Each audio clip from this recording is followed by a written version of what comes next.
नमस्कार दोस्तों, आप सभी के स्टडी फॉर यूपीएससी से में स्वागत है। आज तारीख है 27 अगस्त 2025 ईस्वी। 27 अगस्त हो गया है गुरु। अब तो गिने चुने दिन बाकी हैं, आप सभी पढ़ भी रहे होंगे। आज के इस वीडियो में कल जो हम एंशिएंट हिस्ट्री के एमसीक्यू कर रहे थे उसी को आगे बढ़ाएंगे। रिवीजन सीरीज है ये, और इसमें कोशिश करेंगे कि ज़्यादा से ज़्यादा एमसीक्यू करें। पहले इस पीडीएफ को ख़त्म करेंगे और उसके पश्चात से मौर्य साम्राज्य, मौर्यन एम्पायर से जुड़े हुए तथ्यात्मक सवाल, फैक्चुअल सवालों को हल करेंगे हम लोग। पहला सवाल है, जैन धर्म निम्न से कौन सा तीर्थंकर 23वें तीर्थंकर थे? तो इसका आंसर क्या हो जाएगा?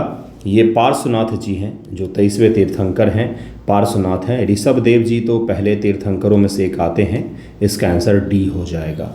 महावीर जो हैं ये 24वें तीर्थंकर थे, और 24वें तीर्थंकर महावीर स्वामी हुए जिन्होंने जैन धर्म को प्रचलित किया था। महाजनपद काल में निम्न से कौन सा महाजनपद मल्ल का केंद्र था? कुशीनगर, वैशाली, राजगृह और चंपावत। इसका आंसर क्या हो जाएगा? कुशीनगर था। इसका आंसर ए हो जाएगा। अगला सवाल है, हड़प्पा सभ्यता निम्न से किस स्थान पर नाचती हुई लड़की की मूर्ति प्राप्त हुई है? Dancing girl. अब देखिए, हड़प्पा जो भी हिस्ट्री लिखा गया है वो सब हाइपोथेटिकल लगता है थोड़ा सा। एक मूर्ति है जिसमें एक लड़की खड़ी है, उसके शरीर पर कोई भी वस्त्र नहीं है और उसके गले में एक आभूषण है, और वो बहुत ही बिंदास पोज में खड़ी है। उसके कमर पर उसका हाथ है, और उसी को डांसिंग गर्ल, नर्तकी और पता नहीं क्या क्या कह दिया गया। तो ठीक है, उसको आप याद रखिएगा बस। ये कहाँ से? तो मोहनजोदड़ो से प्राप्त हुई है। मोहनजोदड़ो से कहाँ से की मूर्ति है, ये भी ध्यान में रखिएगा। ऋग्वेद में निम्न से किसे पंचमुखी देवता कहा गया है? इंद्र, वरुण, अग्नि और सोम। किसे पंचमुखी देवता कहा गया है? इसका आंसर हो जाएगा अग्नि को कहा गया है। इसका आंसर सी हो जाएगा। उत्तर वैदिक काल में निम्न से किसे गृहपति कहा जाता था? गांव का मुखिया, परिवार का मुखिया, यज्ञ का पुरोहित, राजा का सलाहकार। किसे गृहपति कहा जाता था? तो ऋग्वेदिक काल में जो प्रशासन की प्रमुख इकाई होती थी उसमें सबसे बेसिक इकाई जो है वो परिवार ही होता था। परिवार से कुल का निर्माण होता था, कुल से इसी प्रकार से बढ़ते बढ़ते बढ़ते कबीले तक हम लोग पहुंचते थे, क्योंकि कबीलाई समाज था। बहुत छोटे साम्राज्य थे, बहुत छोटे छोटे राज्य हुआ करते थे, इतने छोटे कि आप 2 गांव को मिला लीजिए, 4 गांव को मिला लीजिए, उतने सारे, बस वो भी बहुत ज़्यादा हो गया। आज के गांव की आबादी तो बहुत ज़्यादा होती है।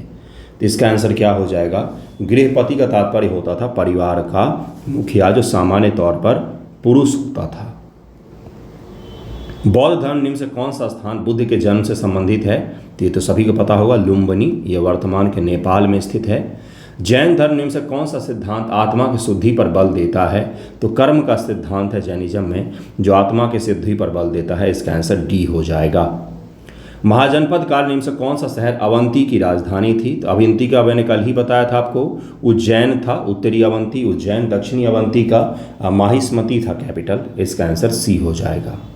हड़प्पा सभ्यता निम्न से किस स्थान पर नगर दुर्ग का साक्ष्य मिला है? नगर दुर्ग, जिसको सिरेटल कहा जाता है। तो इसका आंसर क्या हो जाएगा? मोहनजोदड़ो से प्राप्त हुआ है। होता क्या था ये नगर दुर्ग? ये नगर है, इसके चारों तरफ घेरा है।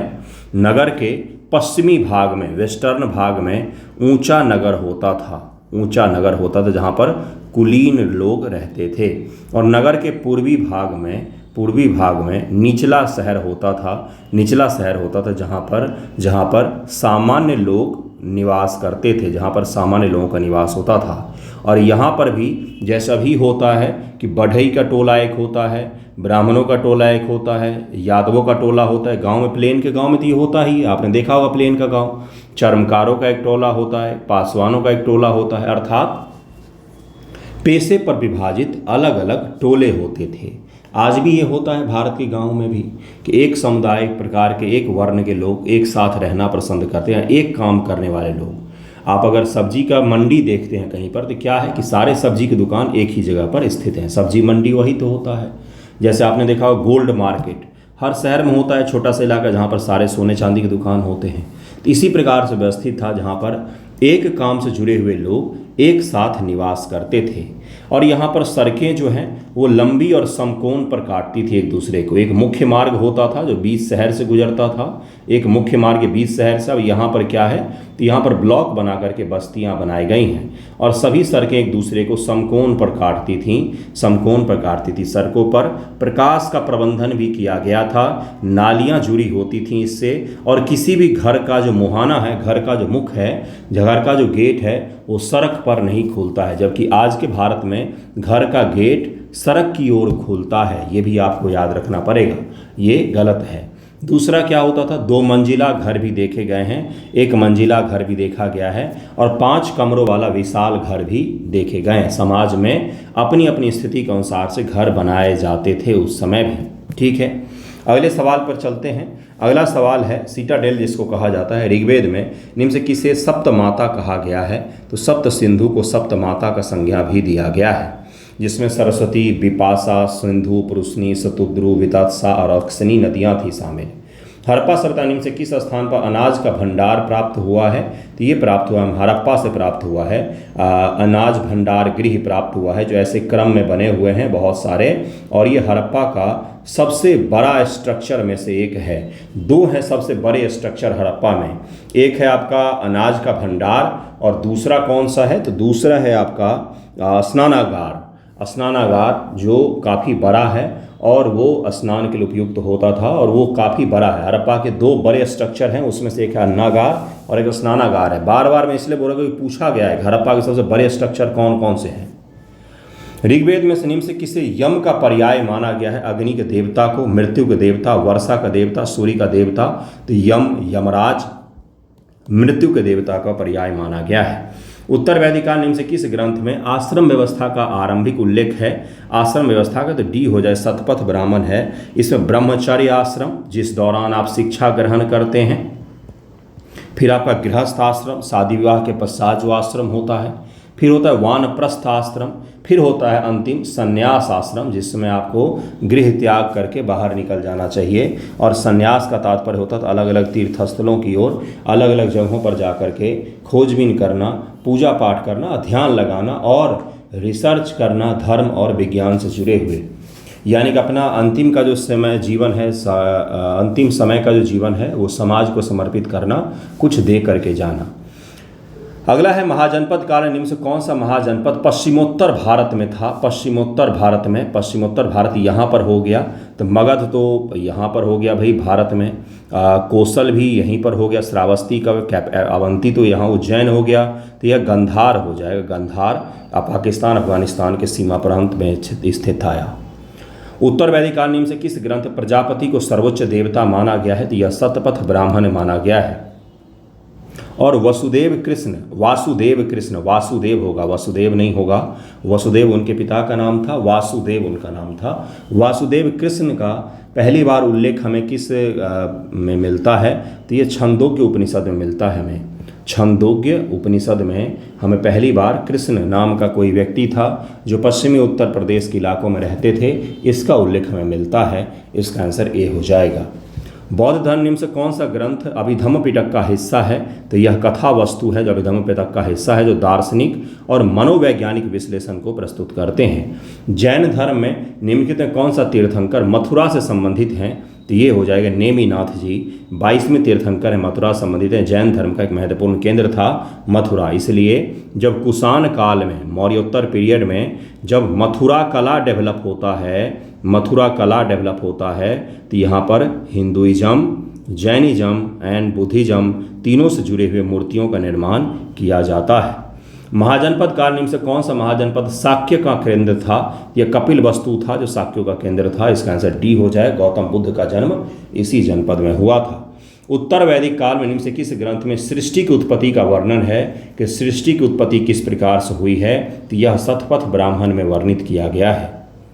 बौद्ध धर्म से कौन सा ग्रंथ धम्मपद से संबंधित है, तो यह सुत्त पिटक है, सुत्त पिटक है। सुत्त पिटक धम्मपद से संबंधित से बुद्ध की नैतिक शिक्षाएं शामिल की गई हैं।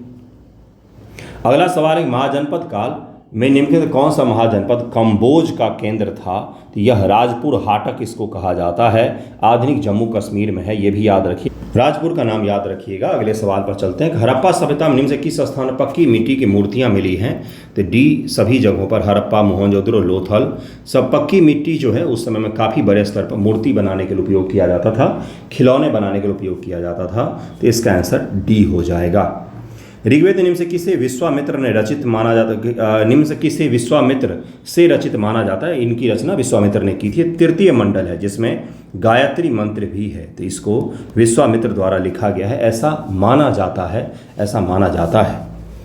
अगले सवाल पर चलते हैं। अगला सवाल तो इस पीडीएफ में खत्म हो गया। मौर्य साम्राज्य से जुड़े हुए क्वेश्चंस को हम लोग करेंगे, बेसिक से शुरू करके कठिन स्तर तक के सवालों पर जाएंगे। देखिए पहला सवाल क्या, पहला सवाल सबसे आसान सवाल है कि मौर्य साम्राज्य की स्थापना किसने की थी?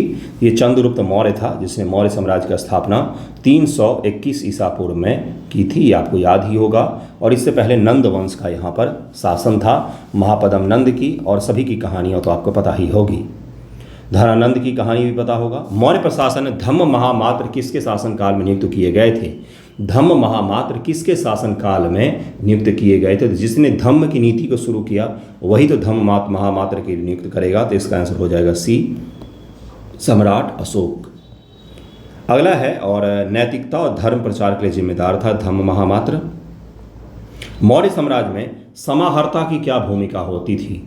सैन्य कमांडर होता था, राजस्व संग्रह करता था, धार्मिक प्रचारक था, विदेशी राजदूत था। समाहर्ता क्या काम करता था? इसका आंसर क्या हो जाएगा? यह राजस्व संग्रह करता था। समाहरणालय, समाहरणालय, आज भी बिहार में कलेक्ट्रेट को समाहरणालय कह दिया जाता था, ये वहीं से ये शब्द आया है, समाहर्ता।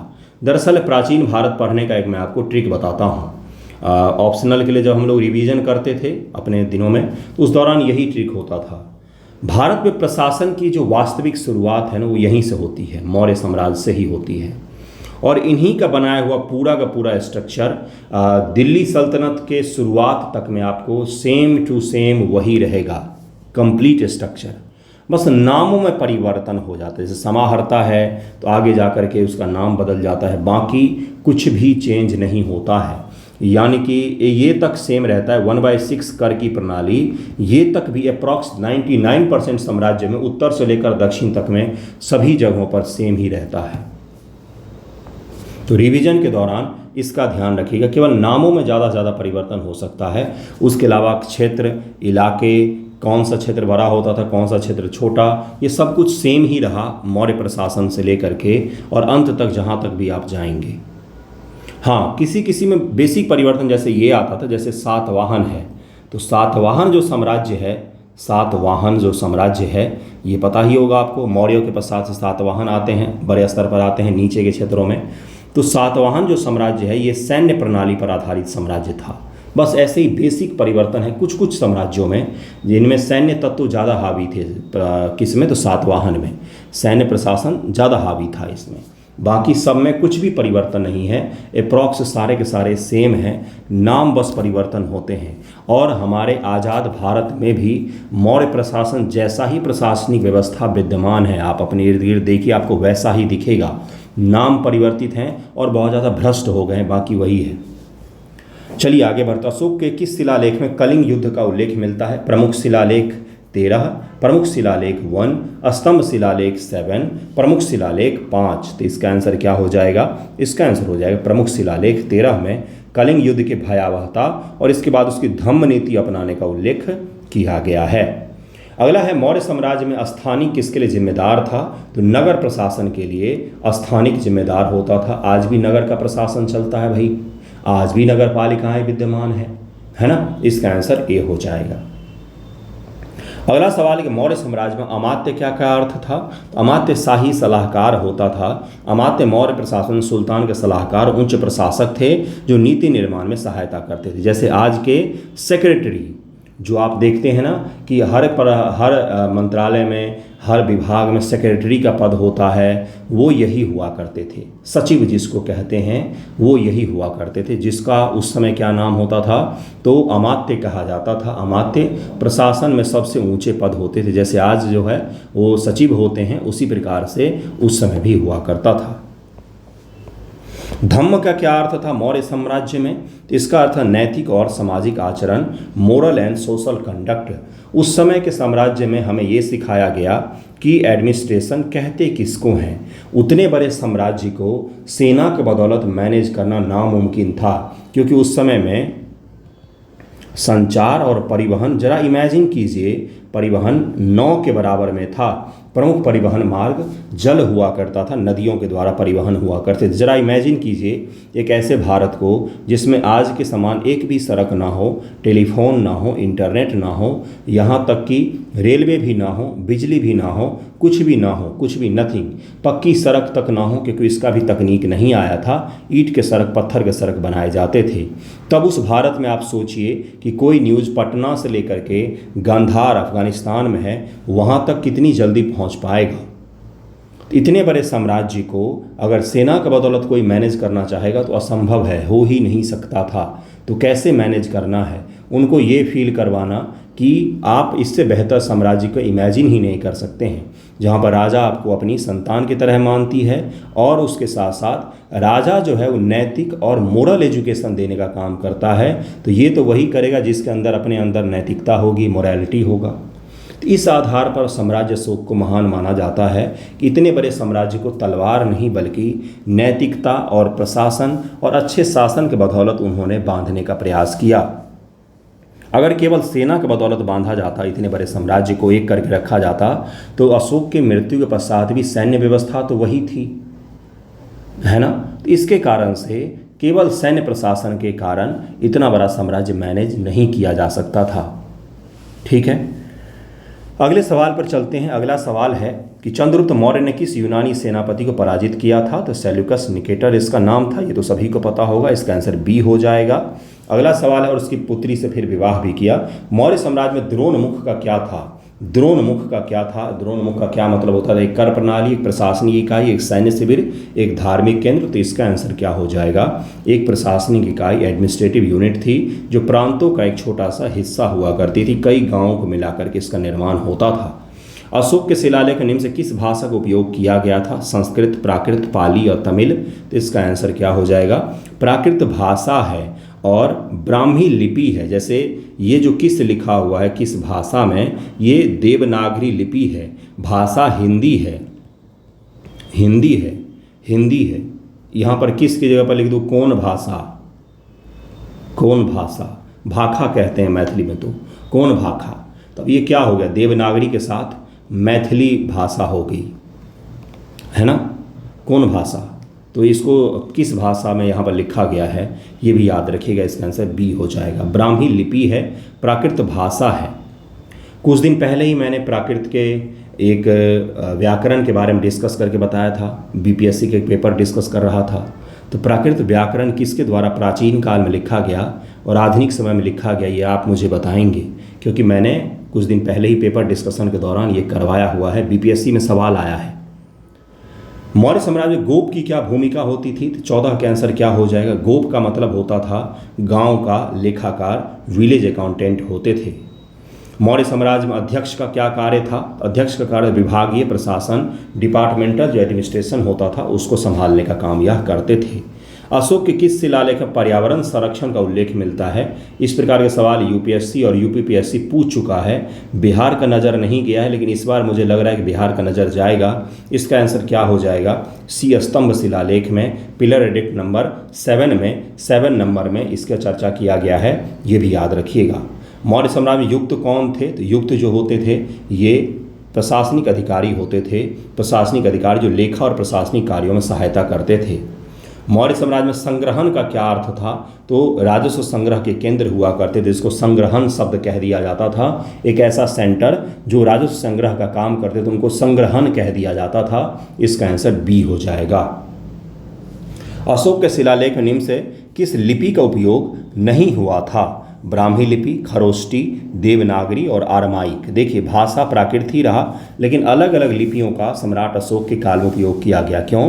क्योंकि साम्राज्य बहुत विस्तारित था, अफगानिस्तान से लेकर के भारत तक नीचे तमिलनाडु छोड़ करके संपूर्ण भारत में था प्रशासन भाई।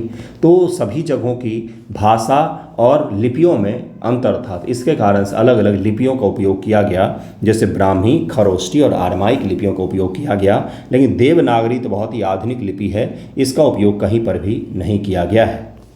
मौर्य साम्राज्य महामात्र की क्या भूमिका होती थी? सैन्य कमांडर, प्रशासनिक और धार्मिक पर्यवेक्षक होता था, व्यापारी होता था, कर संग्रह करता होता था। महामात्र का क्या काम था? तो इसका आंसर हो जाएगा बी, प्रशासनिक और धार्मिक पर्यवेक्षक का काम करते थे, एडमिनिस्ट्रेटिव एंड रिलीजियस इसका काम होता था, ये भी याद रखिएगा। चंद्रगुप्त मौर्य ने किस यूनानी राजदूत को अपने दरबार में स्वागत किया था? Megasthenes, डायमेकस, Dionysius, Seleucus. इसका आंसर हो जाएगा मेगास्थनीज हैं और इनकी किताब है इंडिका।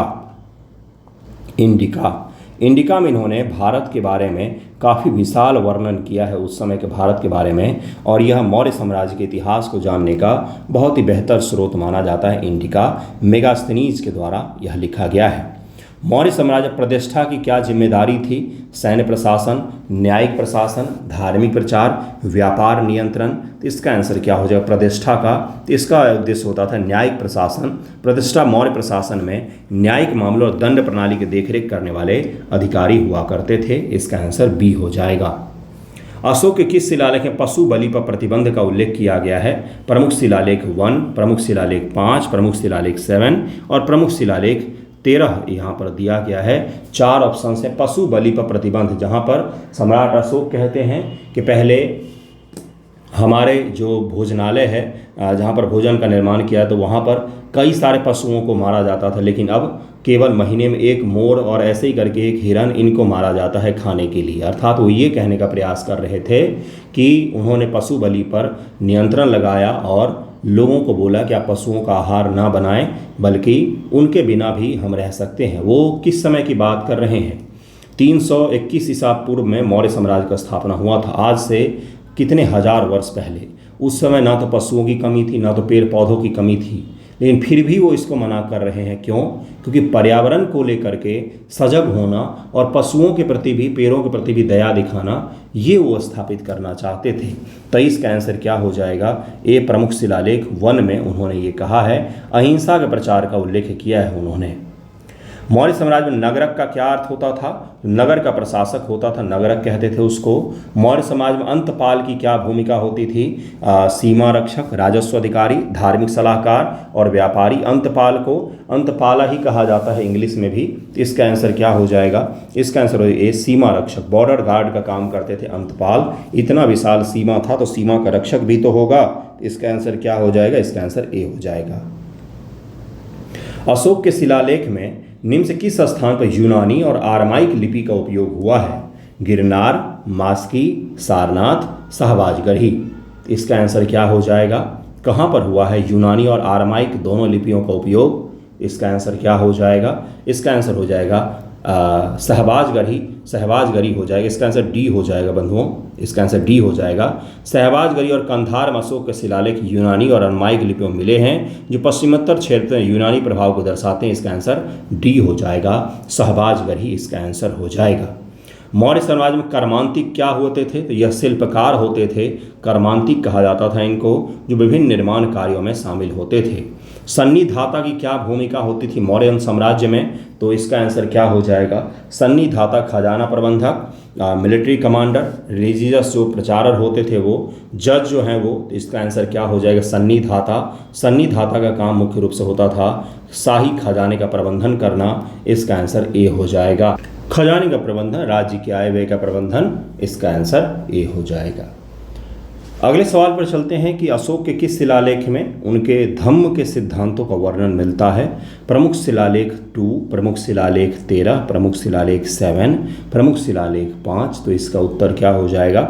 इसका आंसर हो जाएगा सी, स्तंभ शिलालेख जो 7 नंबर है, इसमें चर्चा मिलता है, जैसे अहिंसा, करुणा, सामाजिक कल्याण। यहाँ तक कि सम्राट अशोक ये भी बोलते हैं कि अपने माता पिता और अपने वरिष्ठ जनों का आप सम्मान कीजिए, इसकी भी बात वो करते हैं। इसका आंसर सी हो जाएगा।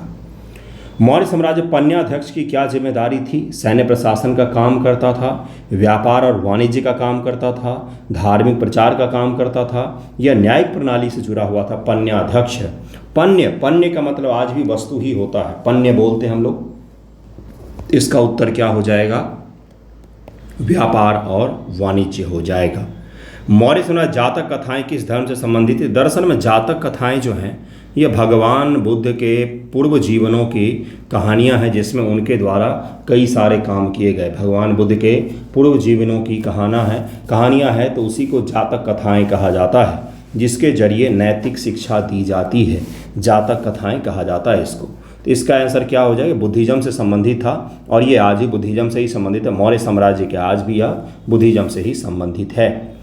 मौर्य साम्राज्य में अग्रोनोमी का उल्लेख किस स्रोत में मिलता है? अर्थशास्त्र में, इंडिका में, अशोक के शिलालेख में, मुद्रा राक्षस में। तो मुद्रा राक्षस किसके द्वारा लिखा गया है, ये बताएंगे क्या आप मुझे? तो मुद्रा राक्षस जो है ये जिन्होंने लिखा है उनका नाम है विशाख दत्त। भारत के, प्राचीन भारत के दो मुख्य साम्राज्य कौन कौन से? मौर्यों के इतिहास जो हैं वो मुद्रा राक्षस में हैं, और गुप्तों के इतिहास जो हैं वो हैं देवी चंद्रगुप्तम। ये दो किताब लिखे गए हैं जिसमें दो बड़े बड़े वंशों के बारे में हमें जानकारी मिलती है। तो इसका आंसर क्या हो जाएगा? अभी हम लोग मुद्रा राक्षस पर आ गए। इसका आंसर क्या हो जाएगा? इसका आंसर हो जाएगा अग्रोनोमी का उल्लेख इंडिका में मिलता है। इंडिका में अग्रोनोमी का उल्लेख है। मौर्य साम्राज्य सड़क और सिंचाई प्रणाली की देखरेख करने वाला अधिकारी अग्रोनोमी कहलाते थे। अशोक ने अपने धर्म प्रचार के नियम से किस देश में दूत भेजे थे? तो श्रीलंका में भेजा था उन्होंने। पुत्री संघमित्रा और पुत्र महेंद्र को भेजा था उन्होंने। मौर्य साम्राज्य सुदर्शन झील का निर्माण किसने करवाया था? तो इसका आंसर क्या हो जाएगा? ए चंद्रगुप्त मौर्य ने करवाया था। गुजरात में है। बाद में इस झील के पुनरुद्धार कई सारे शासकों के द्वारा किया जाता है। अशोक के द्वारा किया जाता है, रुद्रदामन के द्वारा किया जाता है, अलग अलग समय पर किया जाता है। सुदर्शन झील गुजरात के सूखे वाले इलाकों में है, इसलिए इसका बड़ा महत्व है। इसका आंसर ए हो जाएगा।